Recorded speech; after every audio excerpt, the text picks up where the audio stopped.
The holy month of Ramadan is always a special time in Jakarta.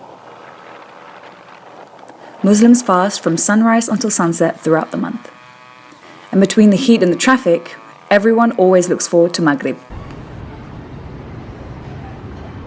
There are more street vendors in Jakarta during this particular month as everyone prepares food to sell for buka puasa, or to break their fast.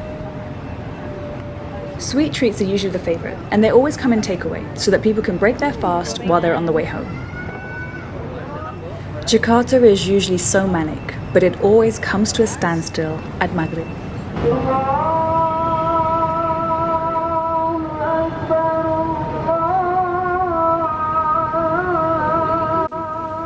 Some people break their fast with a drink, others with a cigarette.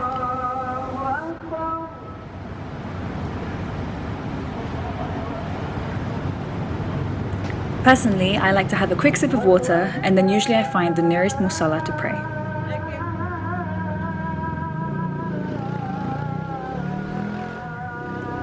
The advantage of living in a Muslim majority country is that you can find a place to pray almost everywhere, but they always get super packed at Maghrib.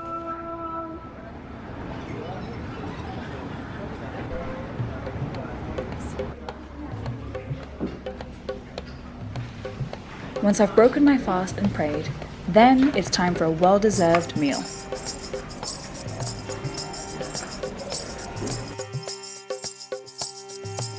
Finding food in Jakarta is never a problem, particularly during Ramadan. You're spoilt for choice.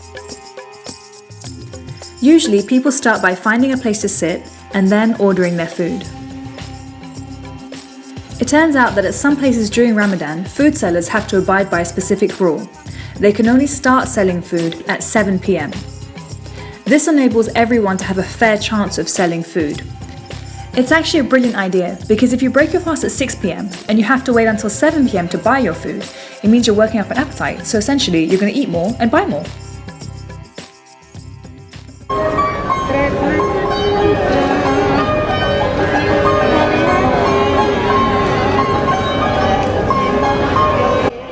And in true Indonesian fashion, everyone is sitting down, having an amazing time, stuffing their faces.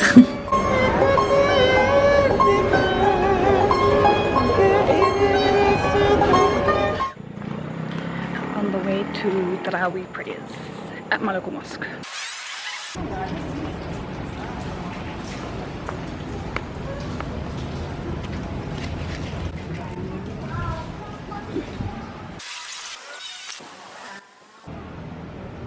During the holy month of Ramadan, every community will have Tarawih prayers at their local mosque.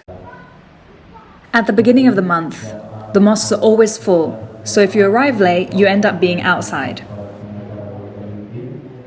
I really like going to Tarawih prayers at my local mosque. It's kind of like my me time. One thing I also like to do while I'm at the mosque is people watch. There's always kids running around having fun, and there's always people who are intently practicing their religion or reading the Quran, and there's always a good energy around, and you meet very interesting people. One thing I love about Tarawih prayers is this sense of community. I mean, you can pray at home and you can observe your faith by yourself, but once you do it amongst loads of people, I don't know, there's a really nice energy about it.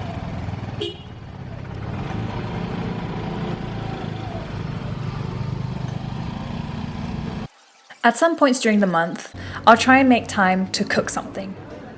So usually I'll go down to the local market. Then I might go to work and have a really long day and then have to face the drive back home like millions of Jakartans every day. And the traffic during Ramadan is always the very worst. When the traffic is so crazy, you can just walk and your car is still there.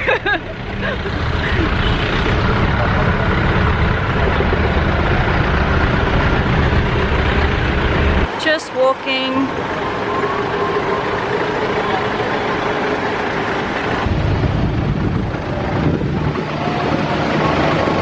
Kita kejar-kejaran nih, Pak. Then after that long journey, I get home and I cook.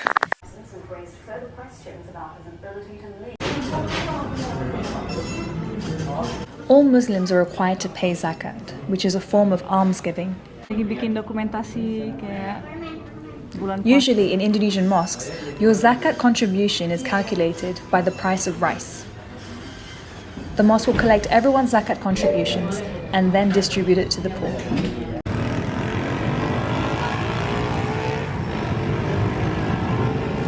Muslims across the world celebrate 2 Eids per year. Eid al-Fitr celebrates the end of Ramadan, and Eid al-Adha coincides with the end of Hajj. In the run-up to Eid al-Adha in Jakarta, you'll usually find that a lot of places on the side of the road have been turned into makeshift farms, and you'll see cows and goats everywhere. In general, the air of the city smells of cows. On the night before Eid al-Adha, or Malam Takbir as we call it, I went out at night and I found so many cows just lying on the road. Aww, it's really cute. And it's just chilling on the side of the road. I love this.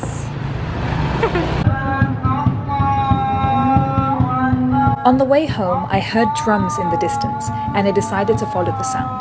And lo and behold, I found myself in a kampung where everyone was celebrating Malam Takbir.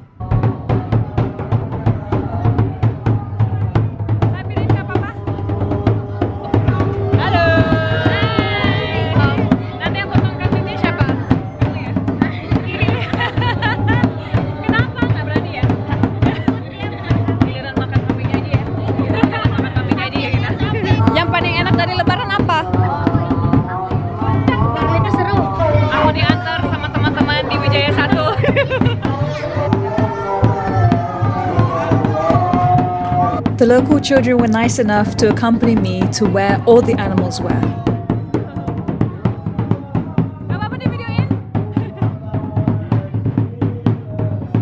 At some point during the holiday, all of these animals will be slaughtered and the meat will be distributed to the poor.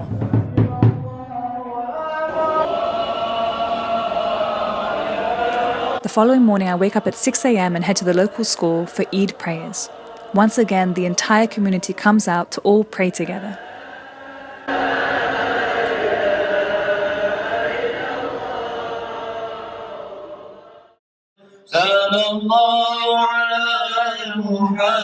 By moving to Jakarta, I've finally been able to properly experience Ramadan and to properly experience Eid celebrations amongst the community.